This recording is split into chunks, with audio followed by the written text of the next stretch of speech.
Hey guys, welcome back to my channel, or welcome if you're new. My name is Stephanie, and today we're going to be doing a video on rabbits.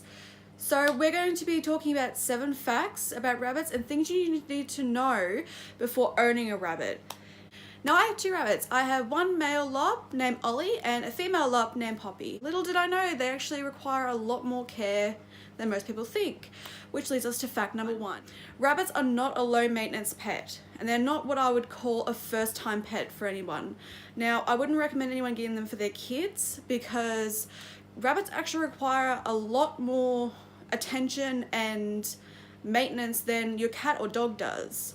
They need constant attention and stimulation. They can become bored and get destructive, chewing up your cords, your furniture, digging holes in your carpet. This is all stuff you don't want, so this is something you need to really consider if you want to get a rabbit. Also, rabbits are a big commitment. They live for around 10 years, so like a dog or a cat, you need to be committed to them. You need to understand that they are a long-term pet. They're not something that you can just go out and buy and have them for 2 or 3 years and then just get rid of them because they become too much work.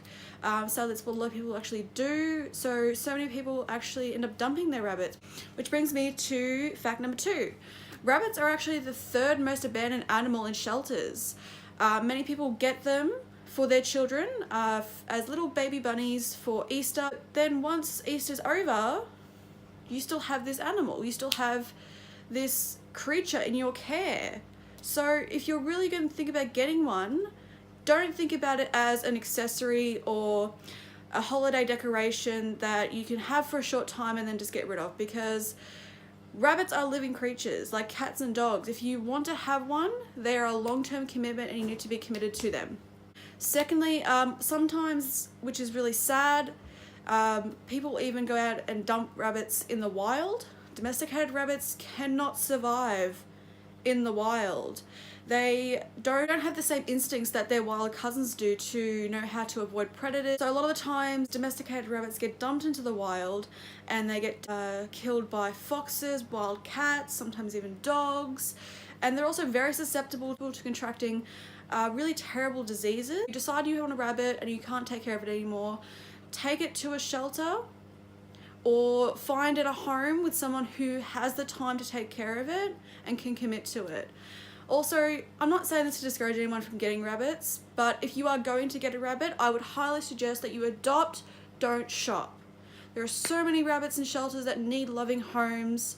So if you would like to get a rabbit, please do me a favor and go to a local shelter or go to a rescue group that you can find in your local area. I'm sure if you just put into Google rabbit rescues in my area, you'll find something. Number 3, rabbits require a very varied diet. A lot of people think rabbits will just eat carrots, which is a huge misconception. Yes, rabbits can eat carrots, but carrots for rabbits are pure sugar.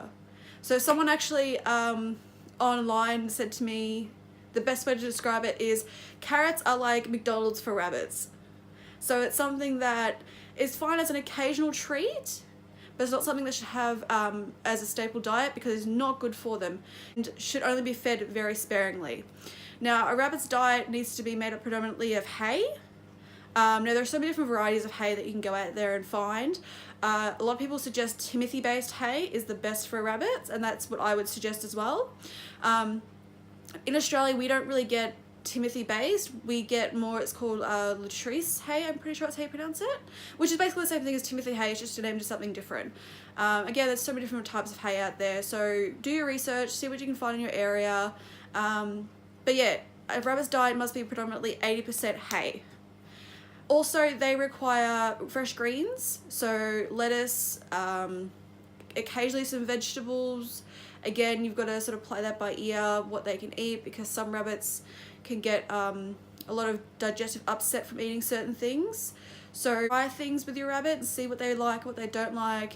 If you feed them a particular vegetable, for example broccoli, I know a lot of people have issues with their rabbits broccoli because it gives them gas, or they get diarrhea because it's too much for them. So just be very careful with what you feed them. I would just go online and look up rabbit safe vegetables, and there's a huge list of them of what you can feed them. Yeah, so greens are really important. Also, this is a bit controversial. Now, some people would say not to feed this to your rabbits. I personally do, just as a bit of a sort of a filler for their diet, but you can also go out and buy rabbit pellets, which I'll just show you a second. So these are, you can see it, these are rabbit pellets. Now, the ones that I buy are by a company called Vetafarm. What I do is I give mine a quarter cup of pellets in the morning, and that's all they get in the morning is a quarter cup of pellets, and then they don't get it again until the next day. Some people say that pellets are not good for your rabbit. Now, what I would suggest you do is you go and talk to your vet and speak to them about supplementing them into your rabbit's diet. Again, some rabbits have issues with eating pellets, so always be really careful with what you feed them. And if you notice them getting kind of sick, then stop feeding it to them. It's not a necessity as long as they have majority hay and fresh greens, and obviously lots of water, then they are perfectly fine with that pellet. Which leads me to fact number 4. Find a rabbit savvy vet in your area. Now, believe it or not, not all vets know how to care for rabbits. Majority of them look after dogs and cats. So I would highly recommend that you find someone in your area who has great knowledge with rabbits, who's worked with rabbits before, and go and speak to them. And they can help you out with anything that you might be unsure about. And they will be able to provide you the proper care you need for your rabbit. And yes, you should take your rabbits to the vets. Like cats and dogs, they require vaccinations and just general care, general checkup if they get sick. You should always take your rabbits to the vets if you notice anything unusual. Now, the next thing I would suggest with rabbits is please get your rabbits spayed or neutered, particularly female rabbits. Female rabbits have a 75% chance of contracting uterine cancer if not spayed. And also prevents them from getting pregnant and having babies. And we all know how the expression goes, they breed like rabbits. Well, it's true. If you have a female rabbit and a male rabbit together, they will breed and they will produce babies. Males should be spayed. Male rabbits, like dogs, will spray urine and use that to mark their territory. And trust me, it is not a pleasant smell when a rabbit sprays. So please get your male rabbits desexed, and this will help combat this marking territory behavior. As well as it will help with any aggression issues you might be having with your rabbits, both male and female. The older they get, their hormones take over and they can become very aggressive and territorial over their space, and can even sometimes bite and scratch and just be horrible. No, I'm joking, not horrible. So going back to the topic of vaccinations, rabbits should be vaccinated. Now, like I said before, they can contract a disease known as myxomatosis, which is a viral disease which causes them to become very, very ill and can actually kill them. Now, not all countries do have this vaccination available for your rabbits. Some legislations don't allow rabbits to be vaccinated against this, because if you're in a country where a rabbit population is invasive and you go and get your domesticated rabbit vaccinated but not fixed, and then they get into the wild and they breed, they pass on an immunity to the wild rabbits, which means that then the population gets out of control. So again, always spay your rabbits. If you want more information about myxomatosis and other rabbit diseases, leave a comment in the description below, and I'm going to do a more in-depth video on rabbit care and vital things you really need to know about looking after rabbits. Okay, fact number 5. Rabbits only need a small cage to be happy. Now, this is so not true. Rabbits are very active animals and have a lot of energy. Rabbits require a ton of space to move around. And when you're choosing your rabbit's enclosure, there are a few things you really need to consider. Number 1 is if you are having them in a cage, which I wouldn't recommend, but if you have no other choice, the cage should be tall enough that they're able to stand up and stretch to their full length. Same thing with the width of the cage. You should always be able to make sure the rabbit can hop around the cage multiple times comfortably, and also be able to stretch out to their full length when laying down. Also, I would recommend if you do have to get a cage for your rabbit, that you choose a cage that does not have a wire bottom on it, because the wire bottoms are actually really hurtful for the rabbit's feet and they can develop what's known as sore hocks. So always make sure if you do have to get a cage that is a flat bottom cage, Or alternatively, lay down some soft blankets, like a fleece blanket or some towels on the bottom of it, so that they have a soft place to stand. Now, what I would advocate, and it's not something that everyone can do, is that you free roam your rabbit. Now, my rabbits are free roaming during the day when I'm home in my room, which you can't see right now, but my rabbit's actually hopping on the bed behind me.